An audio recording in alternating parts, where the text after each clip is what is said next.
Então disse Elias a todo o povo: chegai-vos a mim. E todo o povo se chegou a ele, e restaurou o altar do Senhor que estava quebrado. Eu vou ler, os irmãos repetem comigo, por favor. Então disse Elias a todo o povo: chegai-vos a mim. E todo o povo se chegou a ele, e restaurou o altar do Senhor que estava quebrado. Aleluia, aleluia. Você que adora o nome do Senhor, você que adora essa palavra, você que está aqui nessa noite para ouvir a palavra do Senhor e tem orgulho de ter esse privilégio de estar ouvindo a palavra do Senhor, você pode dar um forte aplauso ao Senhor? Um forte aplauso pela palavra do Senhor que está sendo pregada aqui nessa noite. Deus, agradeço a Ti, Senhor, por essa palavra. Agradeço a Ti, Senhor, por ter ministrado, Senhor, essa palavra, Senhor, em nossos corações.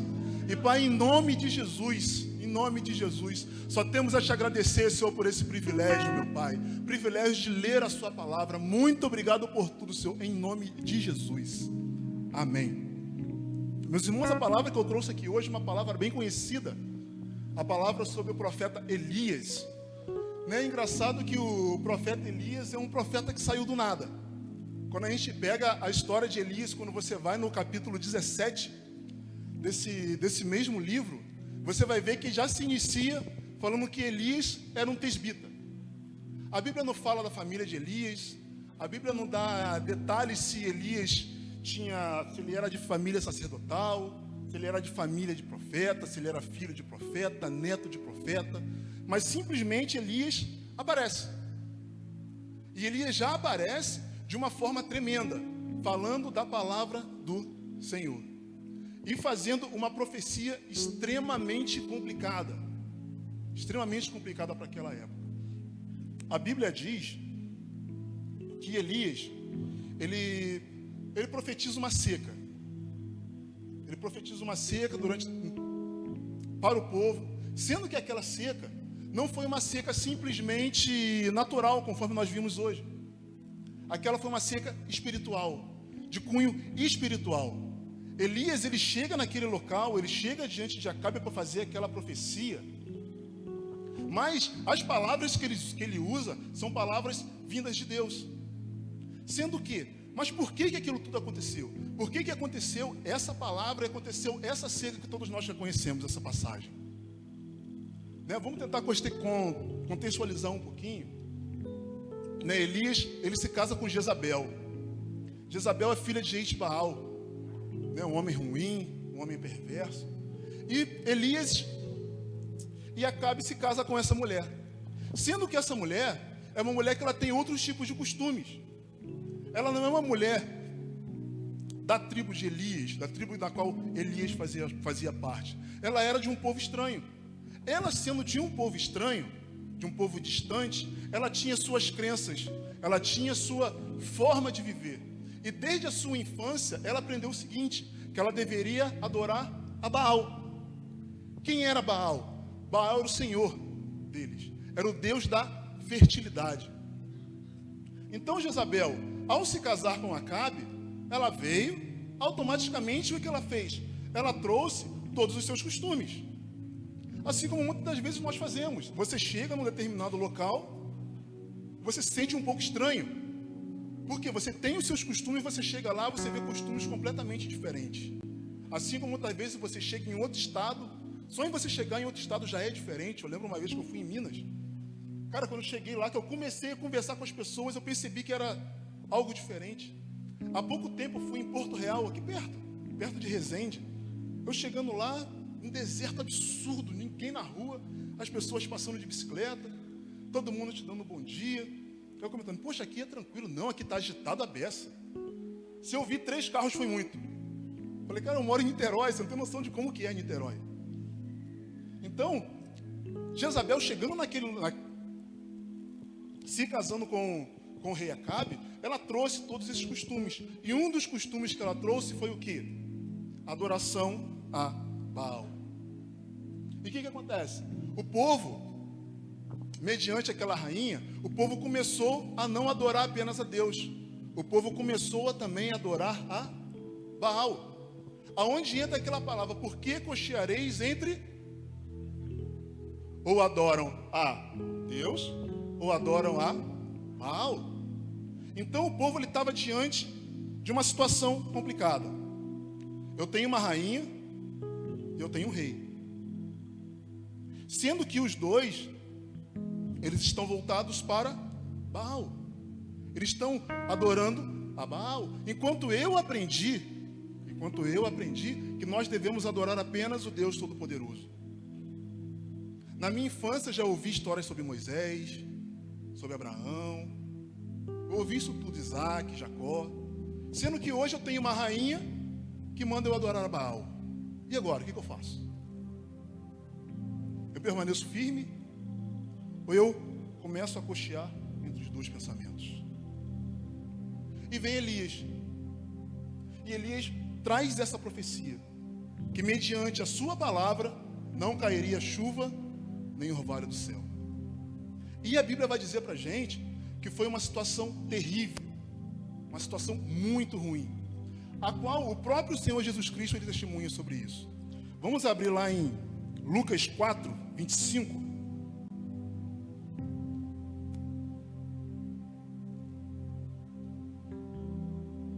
Vamos ver o que Jesus disse. Vamos passear um pouquinho pela Bíblia hoje, meus irmãos. Amém? Em verdade vos digo que muitas viúvas existiam em Israel, nos dias de Elias, quando o céu se cerrou, por 3 anos e 6 meses, de sorte que toda a terra houve grande fome. Então, meus irmãos, o próprio Jesus está dizendo para a gente que essa seca durou 3 anos e meio. Então foram 3 anos e meio de dificuldade, 3 anos e meio na qual a terra, ela não dava o seu fruto. Muitos morreram de sede, morreram de fome. O povo passou por uma situação completamente complicada, muito difícil mesmo. Mas a Bíblia fala que quando se existe a idolatria, essas coisas infelizmente acontecem. Quando o povo se desvia de Deus, essas coisas ruins começam a se aproximar de nossas vidas. Em Deuteronômio capítulo 28, 14 diz assim, eu vou ler rapidinho aqui só para a gente ganhar tempo. O Senhor abomina a idolatria e rejeita os que se rebelaram contra ti. E não te desvia de todas as palavras que hoje te ordeno, nem para a direita e nem para a esquerda, andando após outros deuses para os servirdes. Será, porém, que se não deres ouvidos à palavra do Senhor teu Deus, para que cuidares e cumprir todos os seus mandamentos e os seus estatutos, que hoje te ordeno, então virá sobre ti todas essas maldições. Em Deuteronômio 28 começa uma relação enorme de maldições. Mas engraçado que você vê que logo no começo desse versículo que eu acabei de ler, diz assim: e o Senhor abomina a idolatria. Então os homens naquela época, eles estavam idolatrando um outro Deus. Eles estavam idolatrando a Baal. Em Reis capítulo 18, versículo 18, diz assim, ó: então disse ele: eu não tenho perturbado a Israel, mas tu e a casa do teu pai, porque deixaram os mandamentos do Senhor e seguistes a Baalins. Baalins, meu irmão, nada mais é do que o plural de Baal. Então o que acontecia naquela época? O povo era extremamente perseguido por adorar um único Deus, e você deveria também ter reverência por Baal. E o que acontecia? Eu tinha minha plantação, eu tinha o meu gado, seja o que fosse, todo o meu sustento, todo o meu provento, eu tinha que dar reverência a quem? A Baal. Então, quando eu saía com a minha família, de repente, para caminhar, para sair de um local para o outro, era natural que você tivesse um Baalim, que você carregasse um Baalim. Eu até estava saindo de casa, eu até pedi às crianças, eu falei: poxa, eu quero um boneco. Mas pai, por que você quer um boneco? Eu falei, não, eu quero um boneco para levar para a igreja. Mas pai, você quer um boneco? Eu falei, isso. Mas para que você quer um boneco? Eu falei, não, eu quero um boneco para eu mostrar mais ou menos como era um Baalim. Um Baalim era mais ou menos isso aqui. Então, ou seja, eu estava com um Baalim dentro do bolso e vocês nem perceberam. E assim era naquela época. Muitos tinham estátuas de Baal bonitas, como essa aqui, vamos dizer assim, e muitos tinham os pequenos Baalins. Aí eu saí, vou dar um exemplo, eu saí da minha cidade, Santa Bárbara, e fui para minha outra cidade, Novo México. Eu não posso, é difícil levar um Baal desse tamanho, mas eu não posso deixar de adorar o meu Baal. O que eu preciso fazer? Eu levo o meu Baalim. E o que Elias está trazendo, vou deixar esse Baalim aqui, gente. E o que Elias está falando é isso. Vocês largaram o que o Senhor trouxe para vocês. Você está se curvando a Baalins. Você está deixando tudo aquilo que vocês conquistaram lá atrás, tudo que o Senhor fez por você. E você está se curvando a Baalins. E mediante isso tudo, o que acontece?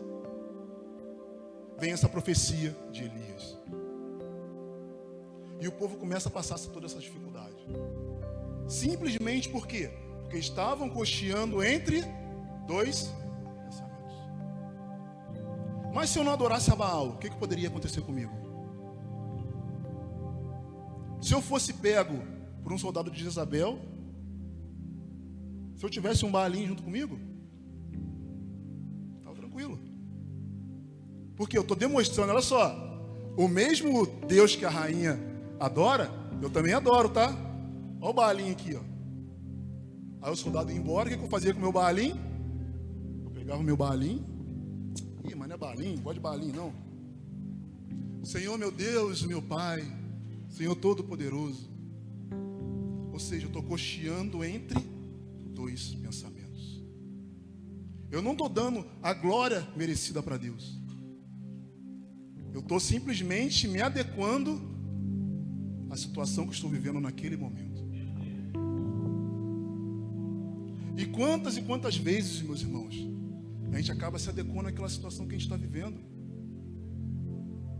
Uma das coisas que eu sou suspeito de falar sobre isso, mas uma das coisas que eu me orgulho de fazer parte dessa igreja, é que essa igreja sempre pregou arrependimento. Sempre. Desde quando éramos de outra igreja. Sempre foi arrependimento. E durante toda essa caminhada, a gente viu vários movimentos. Movimentos estranhos, unções estranhas. Vi situações complicadíssimas.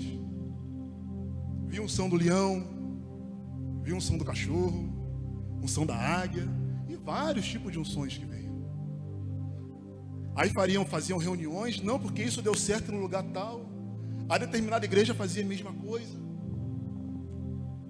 Aí quando eu chegava na minha igreja, meu pastor, não sei se vocês conhecem, sempre falava arrependimento. Esses movimentos vieram e se foram. Igrejas encheram e hoje em dia muitas estão até fechadas. Mas se você permanece firme, seguindo os mandamentos do Senhor, seguindo o arrependimento, que foi aquilo que o Senhor pregou para nós, as bênçãos do Senhor virá pela sua vida. Não precisa se adaptar. Não precisa. Deus não quer isso de você. Deus quer trazer você para perto. Deus quer ter você do lado dele. Mas para isso precisamos tomar algumas atitudes. E o que Elias fez? Mediante a isso tudo, depois de um determinado tempo, Elias passou por alguns treinamentos. Depois, se vocês pegarem a passagem muito bonita, a passagem de Elias, ele chega diante de Acabe e manda reunir. Olha só, avisa o rei Acabe para reunir todo mundo. Traz os 400 profetas de Baal, os 450 profetas de Acera, e traz todo o povo. O povo deveria estar junto, não apenas os profetas. O que acontece? Foram todos para o Monte Carmelo. E Elias lança um desafio. Um dia que eu conheci Elias, eu quero conversar com ele sobre isso. Eu ficaria com muito medo. Muito medo. Muito. De você ver 850 pessoas, entre homens e mulheres, e você ali sozinho. Se vier 4 pessoas, Léo, para te assaltar. 4. Se vier 5, 6, começa a complicar. Agora você pensa em 850. Imagina, Felipe, você contra 850. Felipe é lutador, mas imagina, 850. Não dá. Não dá. Mas a fé de Elias era tão grande, mas tão grande, que não, vamos fazer o seguinte. Aqui nós vamos construir um altar, e nesse altar vocês vão adorar a Baal. E é o seguinte, o Deus que responder com fogo, esse é o verdadeiro Deus.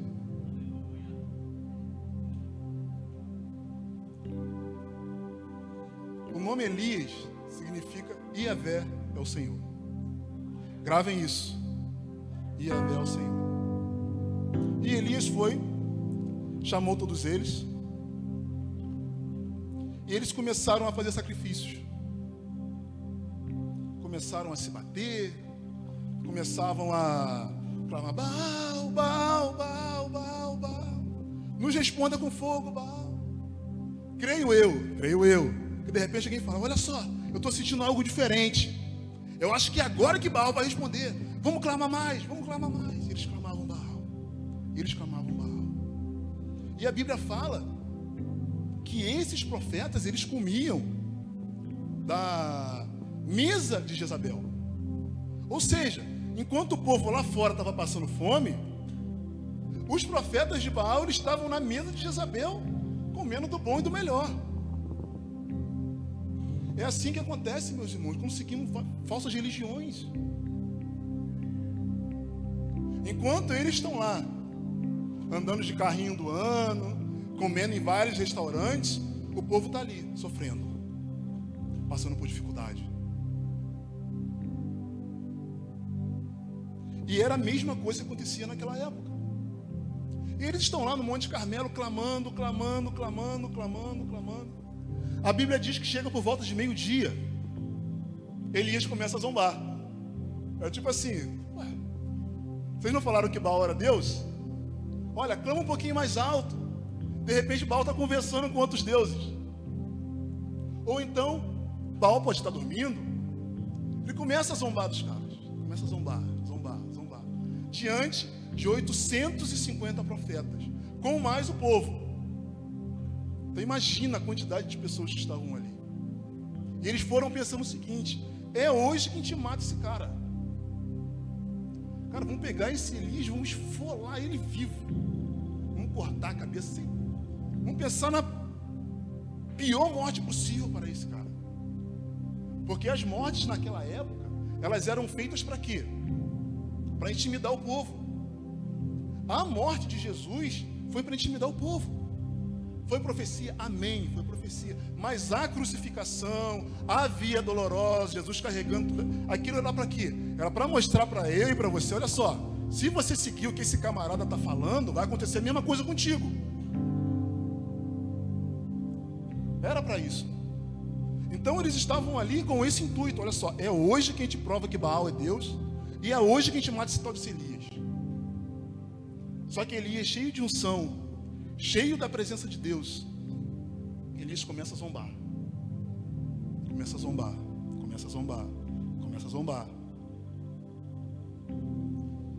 Sendo que as pessoas, aí você para e pensa: tá, cara, mas levar a estátua, por que aquele povo acreditou nisso tudo, cara? Não estava na cara, Milson, que isso está errado. Eu acreditar num bonequinho. Infelizmente, meus irmãos, nós, como pessoas naturais, eu costumo falar que nós, como matéria, nós nos apegamos à matéria. Nós nos sentimos seguros quando eu estou no chão. Ó. Eu estou seguro aqui.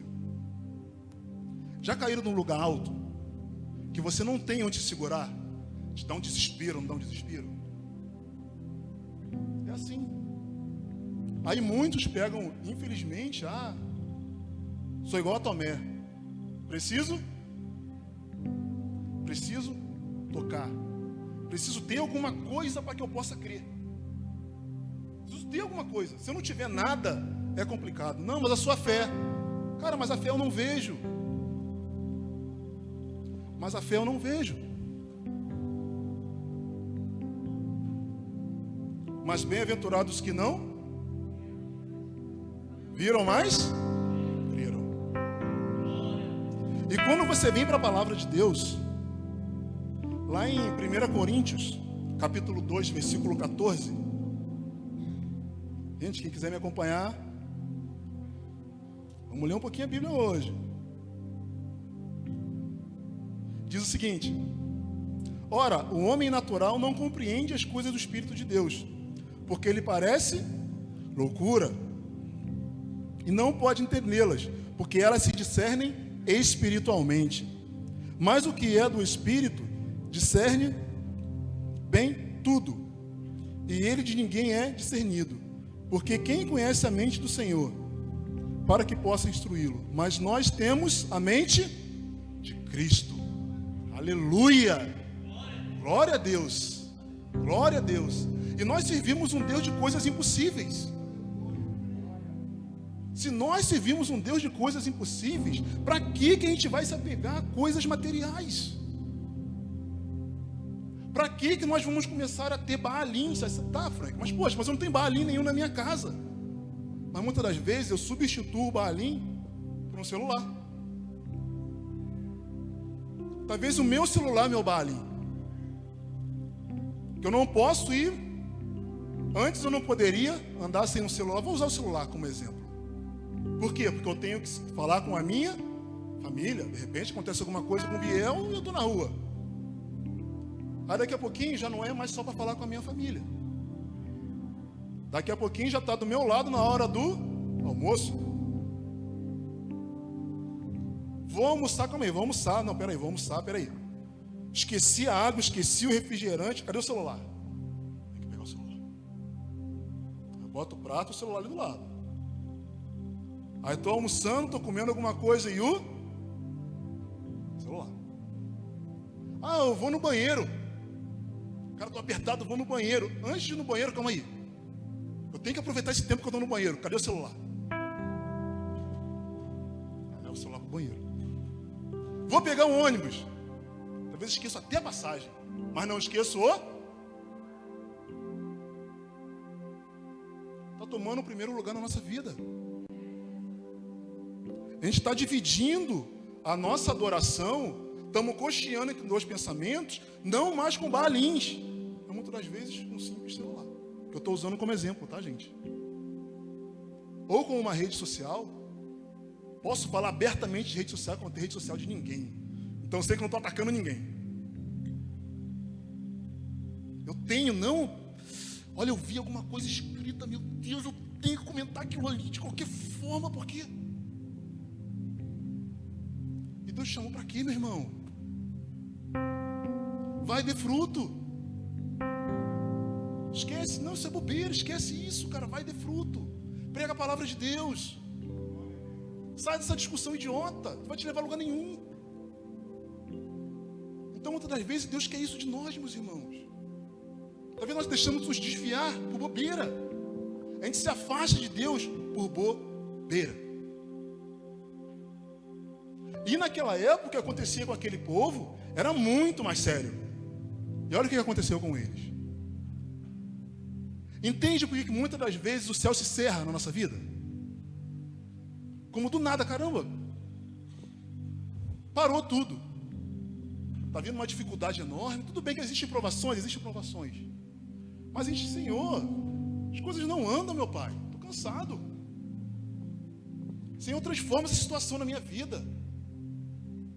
Transforma essa situação na minha vida, meu Pai. Não aguento mais isso. Quero mudar essa forma de viver, Senhor. Senhor, faz um milagre na minha vida. Faz desse fogo do céu na minha vida, meu Pai. Não aguento mais. Eu quero ter uma mudança de vida. Eu quero ter algo diferente. Eu quero chegar aqui na igreja, as pessoas olharem para mim e verem que eu sou uma pessoa diferente. Eu quero chegar no meu trabalho como uma pessoa diferente. Mas eu chego lá, eu estou me adaptando a todo mundo. Estou fazendo a mesma coisa que todo mundo faz. E como que Deus vai habitar na sua vida? Como que Deus vai te usar?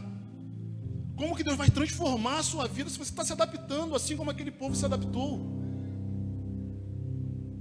Desculpa, meu irmão, trazer essa palavra dura. Mas é assim que acontecem as coisas. E essas coisas espirituais, elas vão se discernir como? Conforme Paulo falou. Espiritualmente.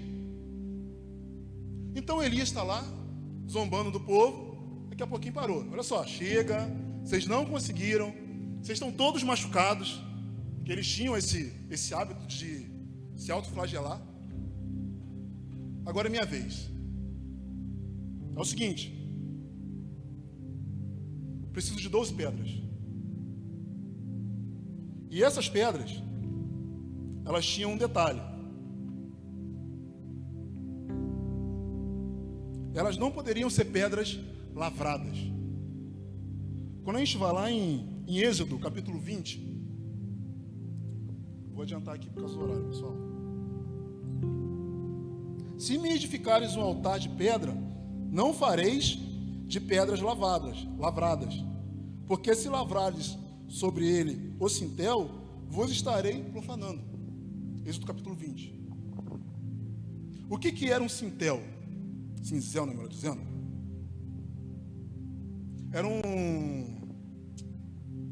Era tipo um martelo, vou usar um martelo. Era tipo um martelo, só que a sua ponta era pontiaguda. E essa ponta servia para quê?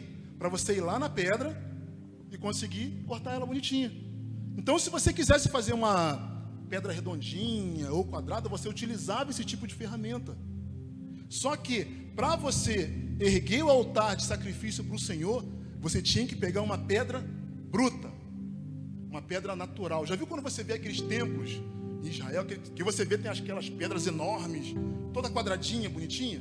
Aquela pedra lá é uma pedra lavrada. Você tinha escravos que faziam aquilo ali, deixava a pedra bonitinha. Só que, para você fazer um altar de sacrifício a Deus, você tinha que ter uma pedra não lavrada. Uma pedra natural. Não se esqueçam disso. E Elias fala o seguinte. Ele arruma as 12 pedras. E cada pedra significava uma tribo. Lembrando que as 12 tribos significavam o povo de Deus. Ele reuniu as 12 pedras. Ele colocou a lenha. Ele pegou um novilho, um bezerro. Partiu o bezerro. Do lado ele fez um rego enorme. E ele mandou trazer água. Tragam 4 cântaros de água para mim. Presta atenção. Tragam 4 cântaros de água. Eles trouxeram a água. Lembra que eu falei que eles estavam em seca? Trouxeram 4 cântaros de água. A água já está bebendo.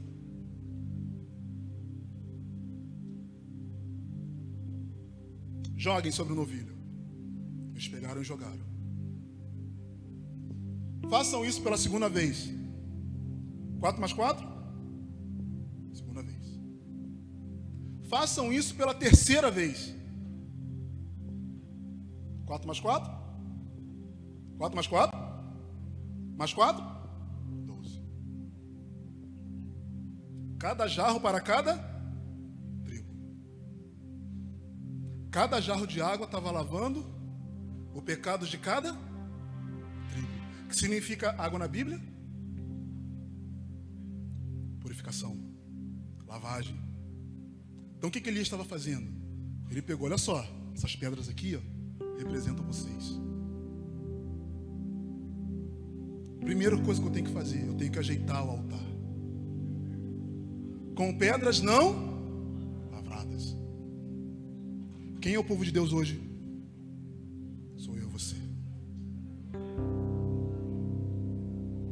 que era uma pedra lavrada? Era uma pedra trabalhada. Uma pedra trabalhada, ela se adapta em qualquer lugar.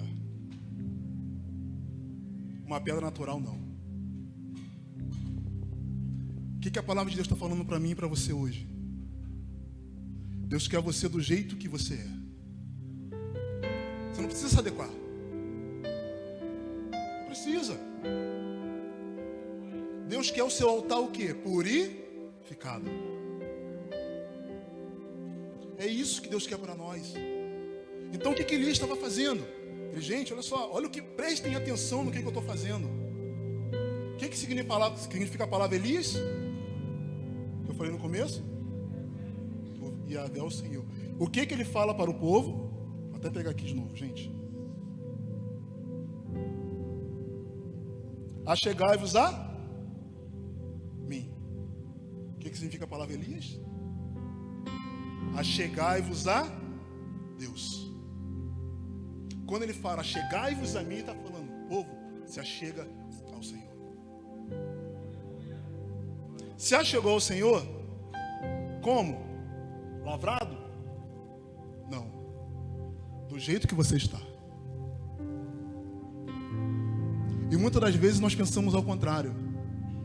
Para Deus me usar, olha só, mas para Deus me usar eu preciso me consertar, eu preciso ir para a igreja mais vezes, eu preciso estar na escola bíblica, eu preciso estar em todos os cultos. Depois que eu fizer isso tudo, eu preciso largar o cigarro, eu preciso largar a bebida, eu preciso me afastar daqueles meus amigos. Depois que eu fizer isso tudo, eu conserto meu altar. A Bíblia está falando que não. O que Jesus falou? Vinde a mim como? Vinde a mim como? Estás perfeito? Ele completou, vinde a mim, você que está perfeito. Você ir atrás, poxa, você que está, vestido, ó. Botou um paletó bonito, agora sim. Bonitão igual o irmão William, pô, agora sim. Muito bom, chega aqui, agora sim, meu irmão. Que legal. Não. Vinde a mim como estrais, como pedras não lavradas. Então, depois que Elias, ele consertou todo o altar, depois que ele jogou os 4 cântaros de água, muitos poderiam pensar o seguinte, mas poxa, água, Franklin, poderia ser outra coisa? Os churrasqueiros de plantão aqui sabem que se você tiver um carvão com água, você não bota fogo por nada. Nada, não vem fogo. E eles fazem ao contrário. Mais uma vez, o milagre de Deus vem de uma forma contrária. Uma forma que não tem nada a ver. Eu trago para vocês aquela passagem de Josué. Josué veio, rodeou, saiu. Veio, rodeou, saiu. Tudo técnica de guerra. Tudo técnica de guerra. Super natural que ele fez ali. Aí chega no final, na hora de invadir, o que ele faz? Grita. Eu quero derrubar isso aqui, Léo. Como que eu derrubo isso aqui? Com a mão, com um chute ou gritando? Assim é nosso Deus. As coisas espirituais só se discernem espiritualmente. Então você só vai entender se você for espiritual. Então o que Elias estava trazendo para o povo ali era o quê? Conserto. Restauração do seu altar. E é isso que Deus quer para nossas vidas. E é isso que Deus quer para nós. Ah, eu quero ser uma potência na mão do Senhor. Eu quero ser usado por Deus. Não precisa se adaptar. Deus quer você da forma que você está. Mas primeiro você tem que fazer o quê? Você tem que consertar o seu altar. Consertando o seu altar, bênçãos maravilhosas vão vir sobre a sua vida. Não basta simplesmente você estar na igreja, mas seu altar tem que estar edificado. E percebam o seguinte, como eu falei desde o começo, eles estavam passando por uma grande seca. Até esqueci quando eu anotei aqui. Falei que eu esqueci? Até esqueci. Eles estavam passando por uma grande seca. Você no meio de uma seca, o que você mais precisa? Água. que Elias mandou trazer? Água. Não apenas uma vez, mas 3 vezes. Uma para cada tribo. Ajustei o altar. Coloquei a lenha, coloquei o bezerro. O altar está perfeito. O que eu faço agora? A Bíblia vai falar para a gente que Elias orou. E a oração dele foi depois da oferta da tarde. A oferta da tarde, que era aproximadamente 3 horas da tarde, era a oferta de manjares. Quem sabe o que é um manjar? Olha, eu fui na casa de Bruno e comi um manjar. O que eu estou querendo dizer? Eu comi muito bem. Foi algo muito gostoso. Foi assim, ela preparou algo maravilhoso para mim. Então a oferta de manjares era o quê? Era algo precioso. Era algo precioso. E a Bíblia vai falar o seguinte, que Elias fala para ele: tragam água. Traga o que você tem de mais precioso. Restaurou o altar? Restaurei. A pedra não lavrada, você está do jeito que você está, do jeito que você é, com as suas dificuldades e limitações? Sim. Seu altar está restaurado? Tá. Você confia em Deus? Confio. Entrega o que você tem de melhor. Opa, peraí, o que eu tenho de melhor, Senhor? Talvez a gente pense logo em dinheiro. Não está vendo dinheiro, não. O que você tem de melhor? É isso que Deus quer. O altar está restaurado? Está restaurado. Está completamente restaurado. Entreguei o meu melhor? Entreguei o meu melhor. O que vai acontecer? Vai descer fogo do céu. O Senhor olhou para você, cara. Não tem como não descer fogo do céu. Você fez tudo certinho. Está perfeito. Está perfeito. E no final da oração, o que aconteceu? Desceu o fogo do céu. E a Bíblia diz o seguinte, que o fogo foi tão intenso, mas tão intenso, que aquelas pedras derreteram. O pó derreteu junto com as pedras. Toda aquela água foi consumida, ou seja, o Senhor recebeu aquela oferta. Cara, você fez tudo certo. Eu não tenho como não te abençoar. Eu não tenho como não aceitar a sua oferta.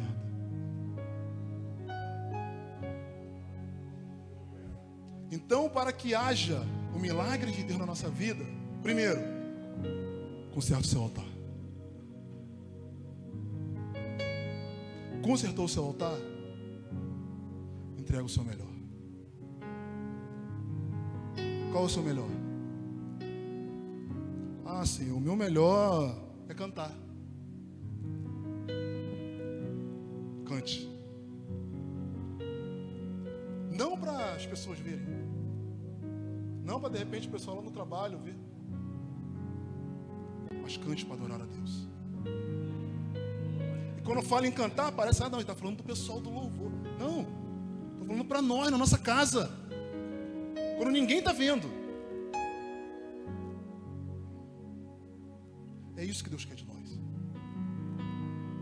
Mas que nós possamos trazer isso, trazer esse ensinamento que o Senhor nos deu e aplicar na nossa vida.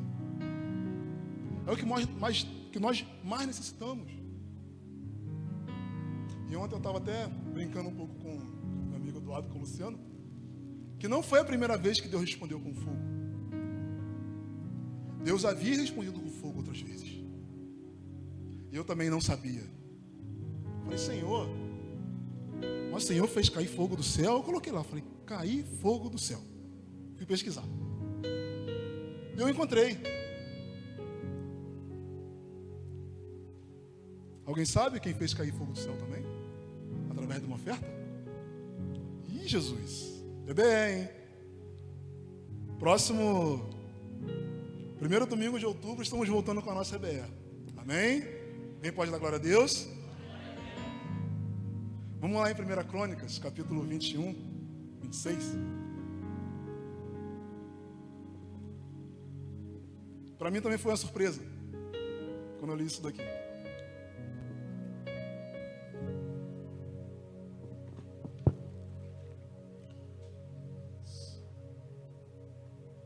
(21, 26) diz assim: Então Davi edificou um altar ao Senhor, e nele ofereceu holocaustos e sacrifícios, e invocou o nome do Senhor, a qual lhe respondeu com...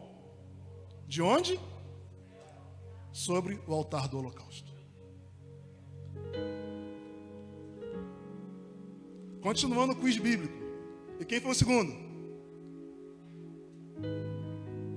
E cara, não sabia nem quem tinha sido o primeiro. E quem foi o segundo? 2 Crônicas 7, capítulo 7, versículo 1.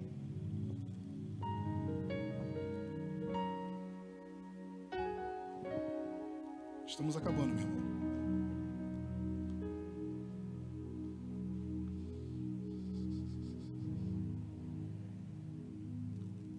Diz assim: E acabando Salomão de orar, desceu fogo e consumiu todo o holocausto e os sacrifícios. E a glória do Senhor encheu toda a casa. E os sacerdotes não podiam entrar na casa do Senhor, porque a glória do Senhor tinha enchido toda a casa do Senhor. Quando vem fogo, vem a glória de Deus junto, meu irmão. Mas para isso precisamos fazer algo. Não adianta eu vir aqui na igreja, ouvir um louvor abençoado, ouvir uma palavra maravilhosa, mas se eu não buscar restaurar o meu altar. Elias estava ali como profeta. Elias era profeta. Mas se vocês perceberam que tudo Elias mandou as pessoas fazerem? Tragam-me 12 pedras. Tragam-me a lenha. Tragam-me os 4 cântaros. Tragam-me os 4 cântaros de novo. Tragam-me os 4 cântaros de novo. Quem precisava de restauração? O povo ou Elias? O povo. Quem trouxe as pedras? O povo. Quem trouxe a água? O povo. Quem trouxe a lenha? O povo. Quem precisava de restauração? O povo. Você quer bênção, meu irmão? Quem não quer bênção? Todos nós queremos bênção. Quem tem que restaurar o altar? O pregador que está aqui? O ministério de louvor? Não, é você. Você tem que restaurar o seu altar.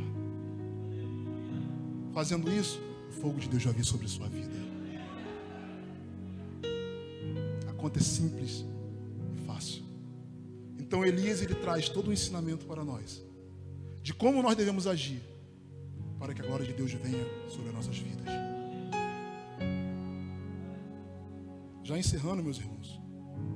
E o Senhor, Ele não tem dificuldade de fazer o mesmo milagre mais de uma vez. Eu falo pela minha vida, já contei meu testemunho aqui algumas vezes. Eu por 2 vezes quase passei fome, da mesma forma. E o Senhor me abençoou. As 2 vezes.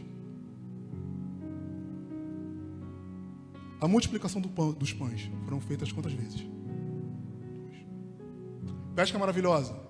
2. Na multiplicação dos pães, passagem super conhecida, o que Jesus pergunta? O que tens? Ou seja, o que você tem? O que você tem? Entrega o que você tem. Na mão de quem? Na mão do Senhor. Na multiplicação o povo estava com fome. O que eles mais precisavam? Comida. O que era mais importante para eles? Comida. E o que o Senhor fala? Me dá a sua comida. Foi entregue na mão do Senhor. Ele pegou e a primeira coisa que ele fez, glorificou a Deus. Elias em sua oração, não vai dar tempo da gente ler. Elias em sua oração, primeira coisa que ele faz, glorificou a Deus. Então, quando você tem o seu melhor, você entrega o seu melhor, mas para glorificar a Deus, o milagre acontece. As coisas se multiplicam na sua vida. O fogo desce sobre a sua vida. A mensagem que eu tinha para trazer para vocês hoje é essa, meus irmãos. Querem bênção de Deus na sua vida? Entrega o seu melhor. Conserte o seu altar. Faça a sua parte. Comece a agir da sua parte, a sua maneira, como pedras não lavradas, do seu jeito, da forma que você é. Fazendo isso, a bênção de Deus virá sobre a sua vida. E é assim que Deus vai te usar. Assim que Deus vai exaltar o nome dEle na sua vida. Porque você não está fazendo isso simplesmente para se mostrar para alguém. Você está colocando Deus em primeiro lugar. E quando Deus está em primeiro lugar nas nossas vidas, as coisas acontecem. O fogo desce sobre a nossa vida. Amém? Não pode ficar de pé? Deus está orando.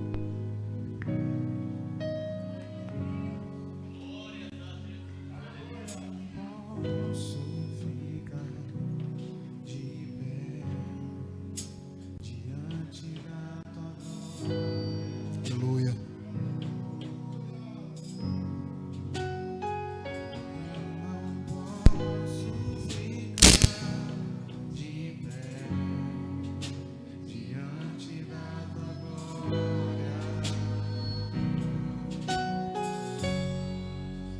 Aleluia, Jesus.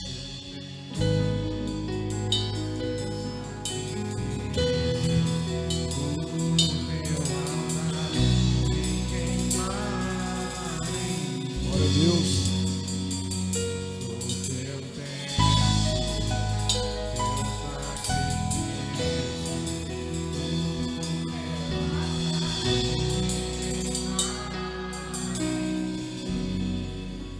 Primeira Pedro, capítulo 2, versículo 5, diz o seguinte: vós também, como pedras vivas, sois edificado casa espiritual, sacerdócio santo, para oferecer sacrifícios espirituais agradável a Deus por Jesus Cristo. Nós somos essas pedras, meus irmãos. Nós precisamos consertar o nosso altar. Nós somos o altar do Senhor. Então que hoje nós possamos sair daqui com essa mensagem gravada em nossos corações. Consertar o nosso altar, para que a bênção do Senhor venha para nossas vidas, para que o nome do Senhor seja glorificado através de nossas vidas. Amém? Dê um forte aplauso ao Senhor.